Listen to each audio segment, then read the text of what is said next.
Bom dia, quinto ano. A nossa dica online hoje é de ciências. Então, eu convido você a pegar o seu livro, você vai abri-lo na página 124, para nós começarmos a tratarmos do conteúdo de hoje e falarmos sobre as atividades. Essas atividades, elas irão até a página 130. Além dessas atividades, hoje, segundo o cronograma, nós teríamos atividades na plataforma. Porém, eu vou fazer uma troca. Nós faremos atividades escritas no caderno. E a nossa segunda atividade é de matemática, também no caderno. Então, hoje nós temos atividades no livro de ciência e nos cadernos de ciências e matemática. Vamos lá. Falaremos sobre cadeias alimentares. Provavelmente na série anterior, ano passado, vocês já ouviram falar desse assunto. Então não é algo assim tão desconhecido para vocês. Vamos lá? 124. Eu vou ler alguns tópicos que eu separei para que vocês acompanhem. Vamos lá? Os ecossistemas apresentam uma organização adequada às necessidades alimentares dos seres que nele habitam. A obtenção de alimentos pelos seres vivos, elas variam. Existem organismos que conseguem produzir o seu próprio alimento, como as plantas, que são seres produtores, e outros, como os animais, que precisam se alimentar de outros seres vivos para obter energia. Essa relação entre os seres vivos, essa relação alimentar, ela é chamada de cadeia alimentar. Ela pode se formar em todos os ambientes, tanto os aquáticos quanto os terrestres. Em uma cadeia alimentar, a energia do alimento passa de um organismo para outro. As cadeias alimentares sempre se iniciam com o produtor e termina com o decompositor. Informação importantíssima.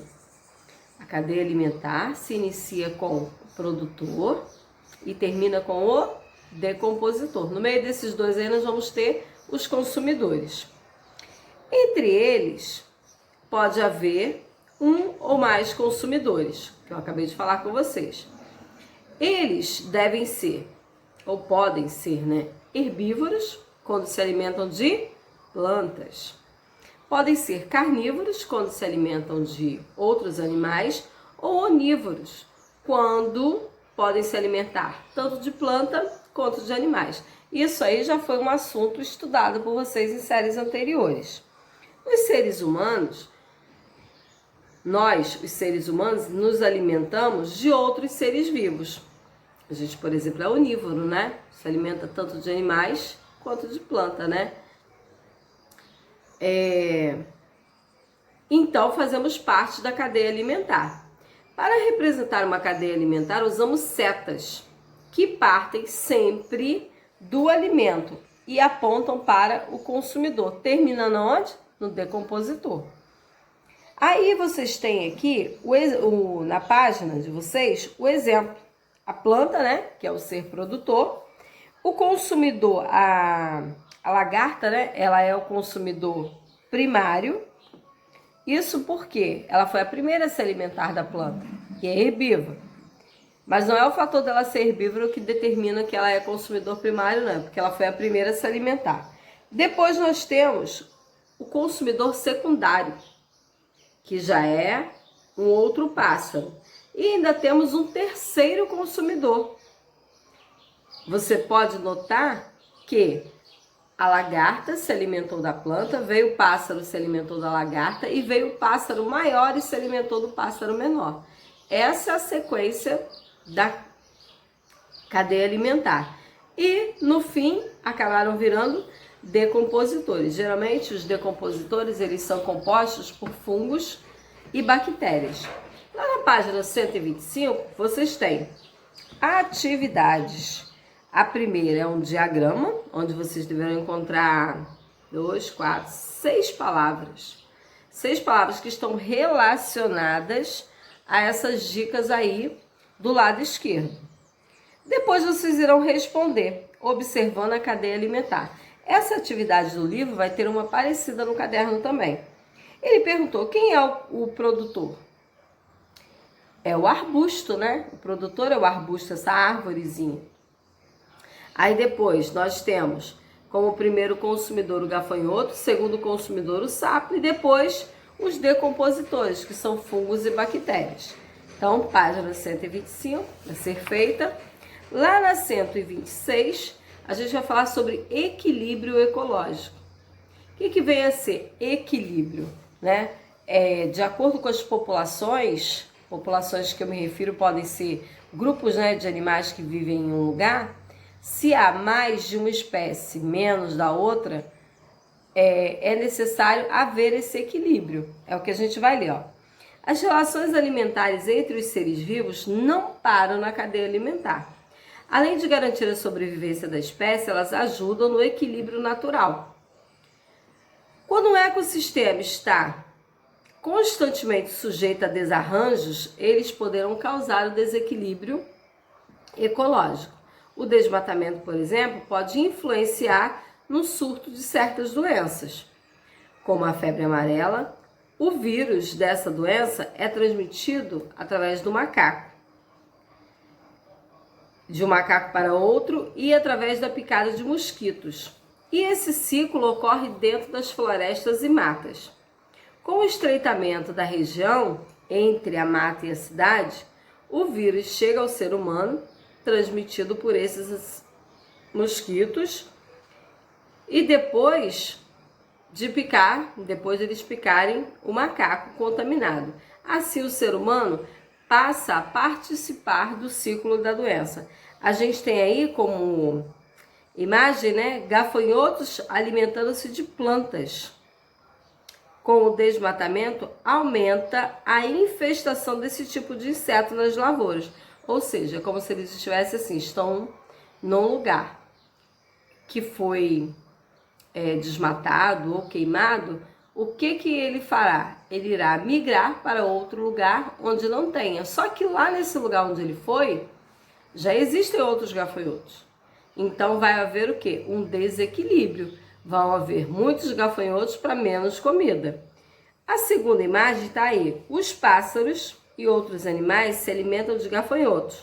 Mantém o equilíbrio ecológico, ou seja, controla a população de gafanhotos.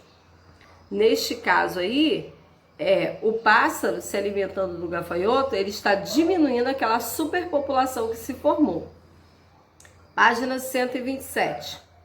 Converse com seus colegas e professor sobre o que deve ser feito para que o equilíbrio ecológico seja mantido. O que acontece? Essa daí, infelizmente, nesse momento de aulas remotas, né? A gente não vai fazer essa discussão, você vai colocar a sua resposta pessoal. Lá no número 2 está assim: observe a cadeia alimentar a seguir e responda a questão. Nós temos uma cadeia alimentar aí com mais seres consumidores, né? A gente tem a planta e a partir da planta a gente tem o sapo, o gafanhoto, o sapo, a cobra e o gavião, ou seja, nós temos 4 consumidores. O que ele perguntou? O que acontecerá com as populações da cadeia alimentar se os sapos forem extintos? Ele, na verdade, quer levar você a pensar extintos, quer dizer que se os sapos acabarem.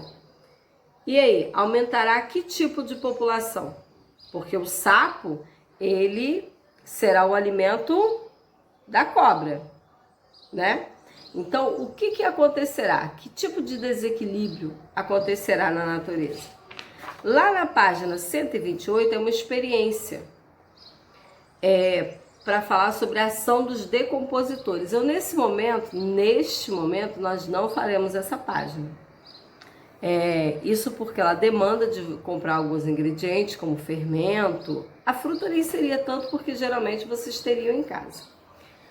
Porém, nesse momento nós não faremos.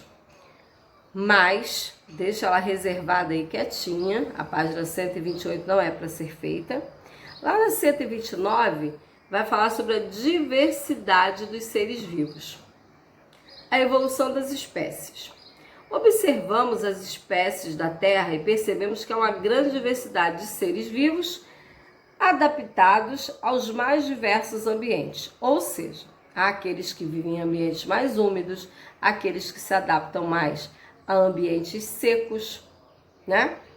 Os cientistas perceberam, com base na análise de fósseis estudados lá na unidade 4, que diversas espécies que viveram no passado eram diferentes das que existem atualmente, apesar de apresentarem algumas semelhanças. Assim concluíram que as espécies passavam lentamente por mudanças ao longo do tempo, ou seja, elas evoluíram.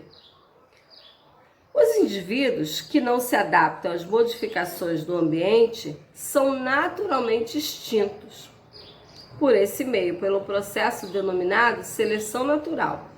A seleção natural favorece os indivíduos com características que lhes dão vantagem para a sobrevivência, para eles sobreviverem e se reproduzirem, como suportar um melhor determinado tipo de clima, ser mais rápido ao enxergar,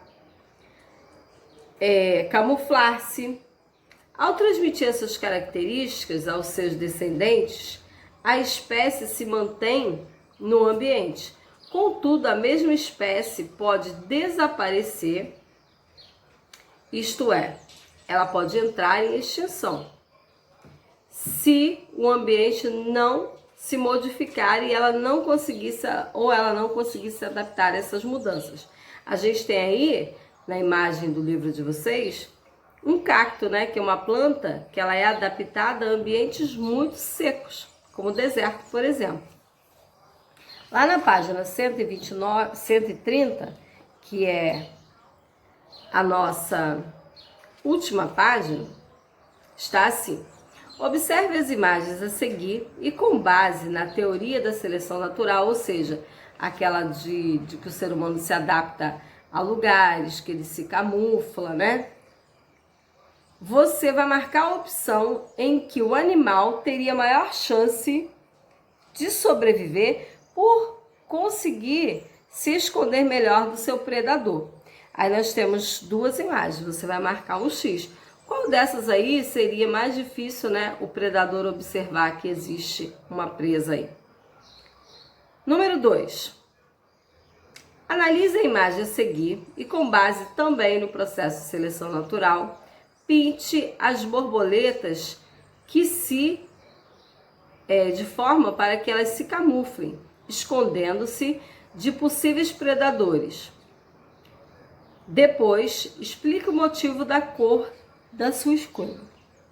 Você vai pintar apenas as borboletas que estão na árvore, tanto no tronco quanto no caule da árvore. Essas que estão voando pelo ar soltas não é necessário pintar. Aí pensa comigo, quais cores você utilizaria para pintar? E por quê? É claro que a do tronco da árvore, se você pintar ela de verde fluorescente, a do tronco, ela não estará tão camuflada, pelo contrário, né? Ela seria até vista com mais facilidade. Então pense em duas cores e explique por que você utilizou essas duas cores. Lembrando que é para pintar as borboletas que estão somente na árvore, essas que estão em volta do ar não. Eu sei que a atividade vai só até a 130, mas eu vou te convidar a ler a página 131, somente ler. Nós não faremos essa pesquisa que tem aí abaixo, não. Ela está falando sobre a importância dos anfíbios. Os sapos, rãs, perereca, eles são anfíbios, né? A gente sabe que os vertebrados, eles se dividem em 5 grupos, né? Nós temos os mamíferos, os répteis, os anfíbios. E esse grupo aí dos anfíbios, que são sapos, rãs, pererecas, eles são predadores naturais de insetos e outros invertebrados. Além disso, servem de alimento para diversos animais.